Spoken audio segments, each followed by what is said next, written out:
What's up, y'all? It's your boy ClarenceNyc. Welcome back to my reaction channel. You dig?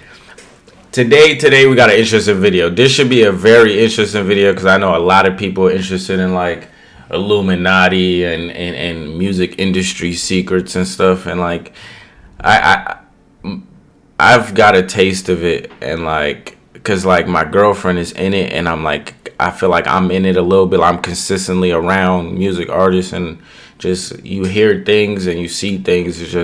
It could definitely be a dark place, you know what I'm saying, if you let it though.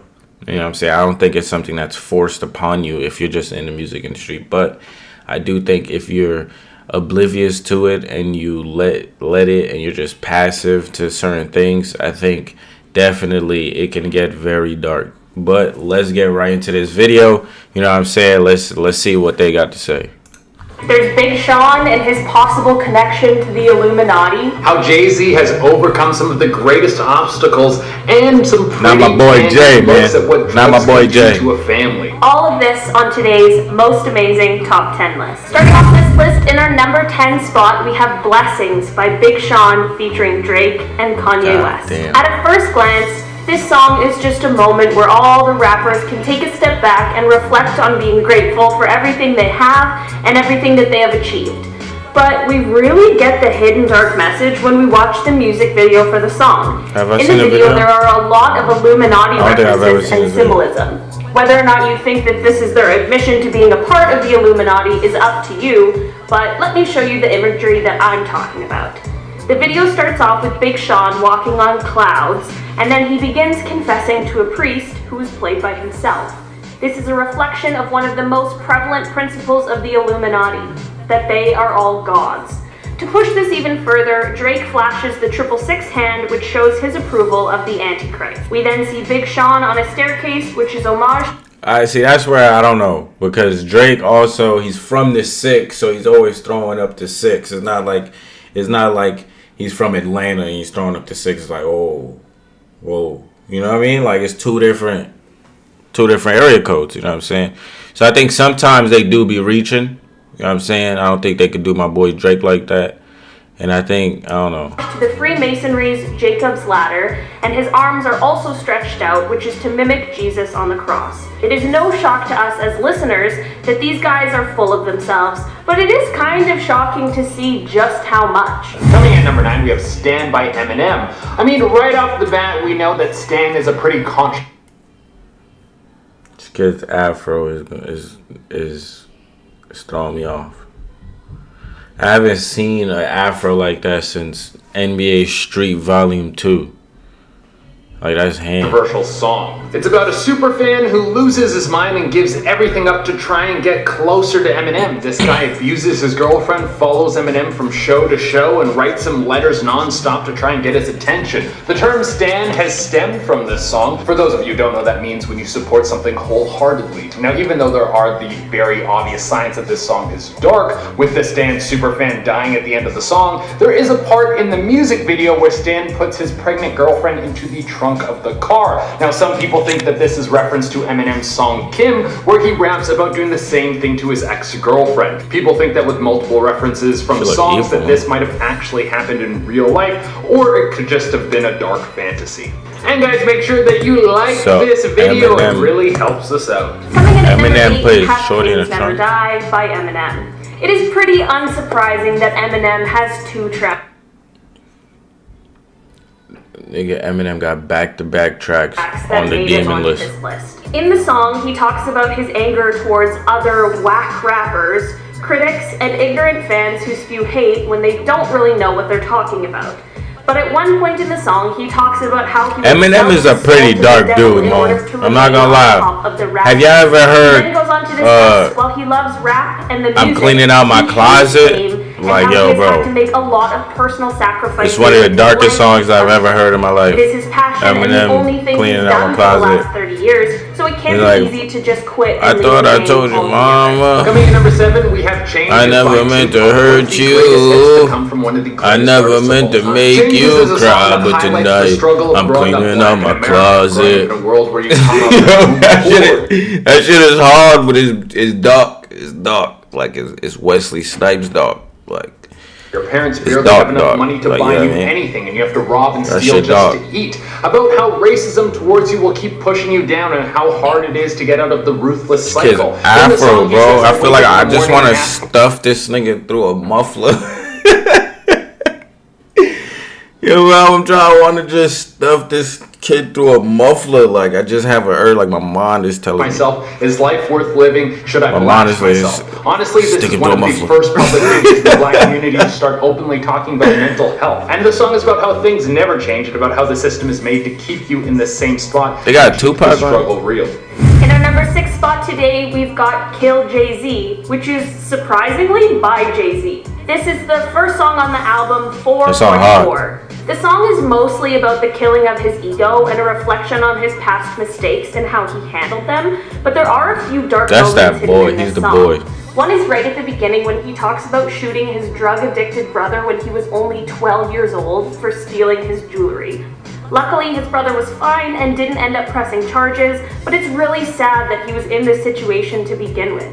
Jay-Z also talks about his father leaving his family at a young age and how that hurt him, and he had to build up a wall in order to protect himself from feeling that kind of hurt again. That's a bunch of us, sweetie. But now, as an adult, he's had to work on tearing down those walls in order to be there and be vulnerable for his own children. That's just how culture. He then goes on to talk about a moment from 1999. On December 2nd of that year, Jay was at a release party for Q-Tip's debut album, Amplified.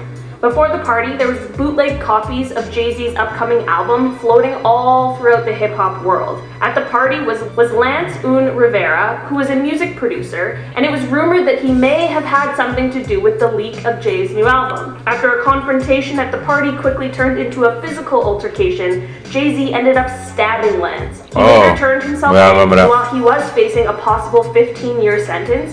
He ended up with only 3 years of probation. Coming in number 5, we have Kendrick Lamar, Swimming Pools. Some people think that the song Swimming Pools could be about someone losing their mind. I always thought that was just about getting lit and having a good time. But in the music video of the song, we see a bunch of bottles fall from the sky and shatter on the ground. Now, this wasn't the boys celebrating because they just smashed another 26er, but apparently this is supposed to represent someone's mind breaking. There's also a line where he says, "Now open up your mind and listen." This could be showcasing someone with schizophrenia being communicated with from someone inside their own mind.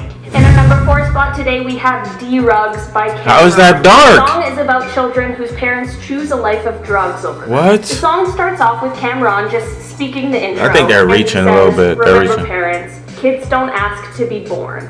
Which is a really strong but sad start to what is a dark song with an important message. In the song, he refers to the drugs as a girlfriend or boyfriend that the parents are choosing. He talks about his mom being addicted to cocaine and seeing her do the drugs and watching her addiction and dependence grow. It's really sad to think about how many children have to witness this sort of thing. Seeing your parent constantly in this kind of altered state and feeling am I bugging or this ain't dark? Then goes on to talk about how, with his mother's boyfriend always being around, he started to get acquainted with the drugs as well and goes on to begin selling. In the third verse, he talks about his mom being jealous of his relationship with the drugs and how he gains money from it while she pays to see him. The song ends with him explaining that his mom had to be hospitalized because of an overdose and that they both ended up Cam is hard. He's hard. He was hard, but that's what we get fucking with drugs, which I think ends up. Niggas style back in the day used to be ham. Coming in at number 3, we have Nicki Minaj, Only. Now it's time to step out of the lyrical speculations and into symbolism. It's no surprise that people have linked the Illuminati to the rap game. There are a ton of people who think that the music video for Only is about the Illuminati using mind control devices on people. At Dark Horse Wine, that they have the perfect technology that allows them to take over people's minds, and that they will be using it to crack into our subconscious and suck out your soul, morphing you into a new person. This comes from the people trapped in nets in the music video, the 2 pillars standing on either side of Chris Brown that are supposed to represent light and darkness, and that looks dark. That looks dark. I'm not gonna lie right there. That part. Symbol of change when someone morphs from their normal self into a mind control. The fact that you guys know this, it's not dark. If I was in the Illuminati, why would I put hints in rap music videos? Shouldn't I just keep all my plans secret and keep taking over the world? At number 2 on the list today, we have A Baltimore Love Thing by 50 Cent. We all know 50 Cent as the rapper who famously got shot 9 times. But in this 2005 track, he really hits us with a harsh reality. After a first listen, this song sounds like a love song, but it is really 50 rapping from the point of view of the world's most addictive drug, heroin. Heroin is very ingrained in the world of entertainment, but it is just as ingrained in the heroin capital of the United States, one of the best albums of all time. Baltimore, Maryland. One of the harshest lines in the song is, "If you give birth, I'll already be in love with your kids." This is in reference to the fact that Yo, real quick, I just want to say I'm doing a giveaway. I put it randomly in these videos. You know what I'm saying? So if you're here right now listening to me, that means you found the giveaway. You know what I'm saying? What the giveaway consists of?